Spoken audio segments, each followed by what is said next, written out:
ಇಲ್ಲಿ ನಾನು ದೊಡ್ಡ ಬಟ್ಲೆ ಒಂದು ಬಟ್ಲಾಗಷ್ಟು ಸ್ವಚ್ಛ ಮಾಡಿ ಇಟ್ಕೊಂಡಿರುವಂಥ ಚಿನುಮುರಿಯನ್ನು ತೊಗೊಂಡಿನಿ. ನಮ್ಮ ಉತ್ತರ ಕರ್ನಾಟಕದ ಕಡೆ ಇದನ್ನೇನಂತೀವಿ ನಾವು ಗೊಳ ಚಿನುಮುರಿ ಅಂತಲೇ ಕರಿತೀವಿ. ಇನ್ನೊಂದು ಬೆಳಗಾವಿ ಚಿನುಮುರಿನೂ ಬರ್ತದೆ. ನಿಮ್ಮ ಕಡೆ ಯಾವ ಚಿನುಮುರಿ ಅದಾವಲ್ರಿ ಅದನ್ನು ನನಗೆ ತೊಗೊರಿದ್ದೀನಿ. ಇದನ್ನು ಕೆಲವ್ರು ಮಂಡಕ್ಕಿ ಅಂತಲೂ ಕರೀತಾರೆ. ಈ ಚಿರುಮುರಿಯನ್ನು ಏನು ಮಾಡ್ತೀನಿ ರೀ, ಇದಕ್ಕೆ ನೀರು ಹಾಕೋತೀನಿ ರೀ. ನೋಡಿ, ಆ ನೀರನ್ನು ಮಿಕ್ಸ್ ಮಾಡಿ ಆ ಚಿರುಮುರಿ ಸ್ವಲ್ಪ ಮೆತ್ತಗಾಗಬೇಕು ರೀ. ಅದಕ್ಕನ್ನೇ ಆ ನೀರಿನಲ್ಲಿ ಹಾಕಿಬಿಟ್ಟಿದ್ದೀನಿ. ಒಂದು 5 ನಿಮಿಷ ನೆನೆ ಇಡ್ತೀನಿ ರೀ. ನೋಡಿ, 5 ನಿಮಿಷ ಆದಮೇಲೆ ಏನಾಗ್ತದೆ ರೀ, ಸಾಫ್ಟ್ ಆಗಿರ್ತಾವೆ ನೋಡಿರಿ. ಇವು ಗೊಳ ಚಿರುಮುರಿ ಅಂತಲೂ ಬೆಳಗಾವಿ ಚಿರುಮುರಿಗಿಂತ ಬೇಗನೆ ಸಾಫ್ಟ್ ಆಗ್ತವೆ. ನೋಡಿರಿ, ಈಗ ಇದನ್ನು ಬೇರೆ ಪಾತ್ರೆಗೆ ಈ ರೀತಿ ನೀರನ್ನು ಹಿಂಡಿಬಿಟ್ಟು ತೊಗೋತೀನಿ ರೀ. ಮನೆಯಲ್ಲಿರುವ ಸಾಮಗ್ರಿಗಳನ್ನ ಬಳಸಿನೇ ತುಂಬ ಟೇಸ್ಟಿಯಾಗಿ ಮಾಡ್ತಾಯಿದ್ದೀನಿ ನೋಡಿ.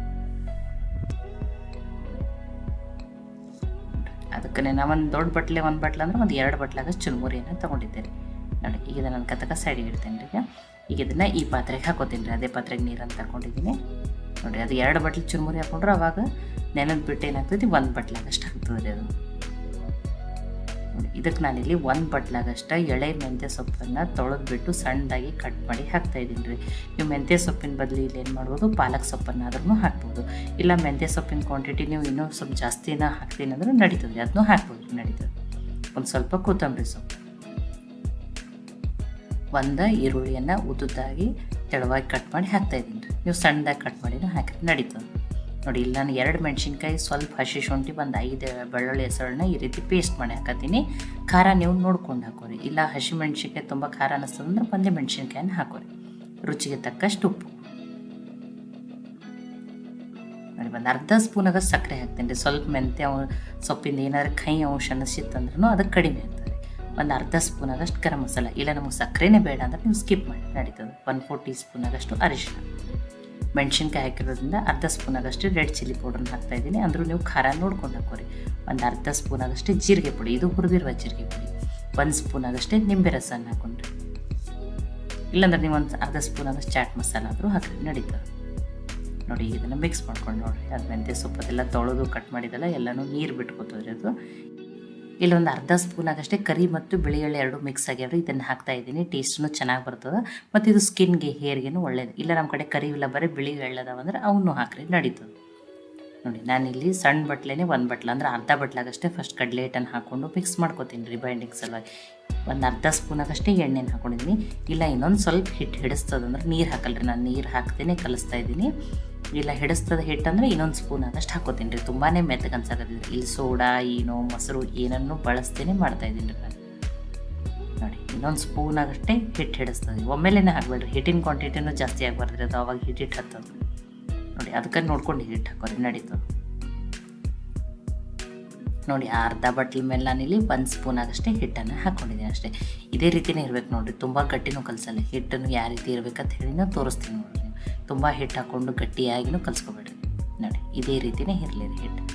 ನೋಡಿ, ಈ ರೀತಿ ಇದು ಕರೆಕ್ಟಾಗಿ ರೆಡಿ ಆಗಿದೆ. ಇದನ್ನು ಹಿಟ್ಟೇನೇನು ನೆನೆಯೋಕೆ ಬಿಡೋದು ಬೇಡ್ರಿ. ಈಗ ನೋಡಿ, ಹಿಟ್ಟು ಕರೆಕ್ಟಾಗಿ ರೆಡಿ ಆಗಿದೆ. ಇದೇ ರೀತಿಯೇ ಇರಬೇಕ್ರಿ ಇದು ಹಿಟ್ಟು. ಈಗ ಇದಕ್ಕೊಂದು ಸ್ವಲ್ಪ ನೋಡಿ, ನಾನು ಎಣ್ಣೆಯನ್ನು ಕೈಗೆ ಹಚ್ಕೊಂಡು ಸಣ್ಣ ಕಟ್ಲೆಟ್ ಥರ ಮಾಡ್ಕೊತೀನಿ ರೀ. ಕಟ್ಲೆಟ್ನು ತುಂಬ ದಪ್ಪಾಗಿ ಮಾಡಬೇಡ್ರಿ, ಅಷ್ಟು ಚಲೋ ಅತ್ತಲ್ರಿ. ಇದು ಸ್ವಲ್ಪ ತೆಳುವಾಗಿಯೇ ತಟ್ಕೋಬೇಕು ಅದನ್ನು. ನಾನು ಕೈಯಲ್ಲೇ ಮಾಡ್ತಾಯಿದ್ದೀನಿ. ಇಲ್ಲಾಂದ್ರೆ ನೀವೇನು ಮಾಡ್ಬೋದು, ಶೀಟ್ ಮೇಲೆ ಅಥವಾ ಆಯಿಲ್ ಪ್ಯಾಕೆಟ್ ಇತ್ತಂದ್ರೆ ಅದ್ರ ಮೇಲೂ ತಟ್ಬಿಟ್ಟು ಮಾಡ್ಕೊಬೋದು, ನಡೀತದೆ. ಇಲ್ಲ ಬಟರ್ ಪೇಪರ್ ಮೇಲೆ ಮಾಡ್ತಿದ್ರೆ ಅದ್ರ ಮೇಲೂ ಮಾಡ್ಕೊಂಡು ನಡೀತದೆ. ನೋಡಿ, ಇಷ್ಟನ್ನಾಗಿ ಮಾಡೋಣ ರೀ. ನೋಡಿ, ಇದನ್ನು ನೀವು 3 ಥರ ಮಾಡ್ಕೋಬೋದು. ನಮಗೆ ಹೆಲ್ದಿನೇ ಬೇಕಂದ್ರೆ ಸ್ಟೀಮ್ ಮಾಡಿಬಿಟ್ಟು ತಿನ್ಬೋದು. ಇಲ್ಲ ಸ್ವಲ್ಪ ಎಣ್ಣೆ ನಡೀತದಂದ್ರೆ ಶಾಲೋ ಫ್ರೈ ಮಾಡ್ಬೋದು. ಎಣ್ಣೆ ನಡೀತದಂದ್ರೆ ನೀವು ಡೀಪ್ ಫ್ರೈನೂ ಮಾಡ್ಕೋಬೋದು. ಇದನ್ನು ನೀವೇನು ಮಾಡ್ಬೋದು, ಸಾಯಂಕಾಲ ಸ್ನ್ಯಾಕ್ಸಿಗಾದರೂ ಮಾಡ್ಕೋಬೋದು, ಬೆಳಗಿನ ಬ್ರೇಕ್ಫಾಸ್ಟಿಗಾದರೂ ಮಾಡ್ಕೋಬೋದು. ಇಲ್ಲ ನೀವು ಡೀಪ್ ಫ್ರೈನೇ ಮಾಡ್ತೀರಿ ಅಂತಂದ್ರೆ 1 ಸ್ಪೂನಾಗಷ್ಟೇ ಅಕ್ಕಿ ಹಿಟ್ಟನ್ನು ಹಾಕಿರಿ. ಆವಾಗ ತುಂಬಾ ಕ್ರಿಸ್ಪಿ ಆಗ್ತಾವೆ. ಇಷ್ಟು ಬರೀ ಶಾಲೋ ಫ್ರೈ ಮಾಡೋಕೆ ಸ್ಟೀಮ್ ಮಾಡೋಕೆ ಮಾಡಿದಂದ್ರೆ ಆರಿದ ಮೇಲೆ ತುತ್ತು ಸಿಕ್ಕಂಗೆ ಆಗ್ತದೆ ಅದು ಅಕ್ಕಿ ಹಿಟ್ಟಿನಿಂದ. ಅದಕ್ಕೆ ನಾನು ಹಾಕಿಲ್ಲ, ಒಂದು 2 ಮಾಡಿ ತೋರಿಸಿದ್ದೀನಿ. ಒಮ್ಮೆನೂ ಎಲ್ಲನೂ ರೆಡಿ ಮಾಡ್ಕೊಂಡಿದ್ದೀನಿ ರೀ. ನಾನು ಇದನ್ನು ಏನು ಮಾಡಿದ್ದೀನಿ, ಶಾಲೋ ಫ್ರೈ ಮಾಡಿದ್ದೀನಿ ರೀ. ಕಡಿಮೆ ಎಣ್ಣೆನೇ ಬಳಸಿ ಮಾಡ್ತಾಯಿದ್ದೀನಿ. ಅದಕ್ಕಂತ ಹೇಳಿ ಆಲ್ರೆಡಿ ಪ್ಯಾನನ್ನು ಕಾಯ್ಲಿಕ್ಕೆ ಇಟ್ಟಿದ್ದೀನಿ. ಇಲ್ಲ ನೀವು ಡೀಪ್ ಫ್ರೈ ನಿಮಗೆ ಯಾವ ರೀತಿ ಇಷ್ಟನೋ ನೀವು ಆ ರೀತಿ ಮಾಡ್ಕೊಂಡು ನೀವು ಡೀಪ್ ಫ್ರೈ ಮಾಡ್ಕೊಂಡು ತಿನ್ನಿರಿ, ನಡೀತದೆ. ನೋಡಿ, ಆಲ್ರೆಡಿ ಪ್ಯಾನನ್ನು ಕಾಯ್ದಿದ್ರೆ ಈಗ ಇವನ್ನ ಆ ಪ್ಯಾನಿಗೆ ಹಾಕ್ತೀನಿ. ನೋಡಿ, ಇಲ್ಲೊಂದು 2 ಸ್ಪೂನ್ ಆಗಷ್ಟೇ, ಸಣ್ಣ ಸ್ಪೂನಿಂದನೇ 2 ಸ್ಪೂನ್ ಆಗಷ್ಟೇ ಎಣ್ಣೆಯನ್ನು ಹಾಕೋತೀನಿ ರೀ. ನೋಡಿ, ಕಡಿಮೆ ಎಣ್ಣೆನೂ ಇರಬೇಕು, ಹೆಲ್ದಿನೂ ಇರಬೇಕು, ಟೇಸ್ಟಿನೂ ಇರಬೇಕು. ಅದನ್ನು ಆ ರೀತಿಯಾಗಿ ಮಾಡ್ತಾಯಿದ್ದೀನಿ.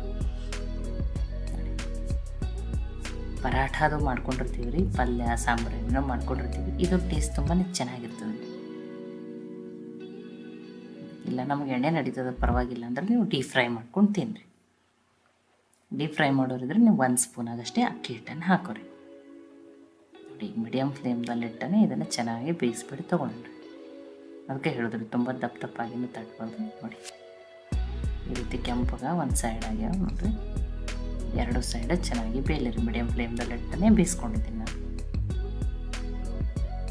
ನೋಡಿ 2 ಸೈಡ ಬೇಯ್ದವ್ರಿ, ಇಷ್ಟು ಬೇಯ್ದ್ರೆ ಸಾಕು. ನೋಡಿ ಸೋಡಾ ಇಲ್ಲ, ಏನೂ ಇಲ್ಲ, ಮೊಸರು ಇಲ್ಲ, ಹೆಲ್ದಿನೂ ಅದ, ಟೇಸ್ಟಿನೂ ಅದ.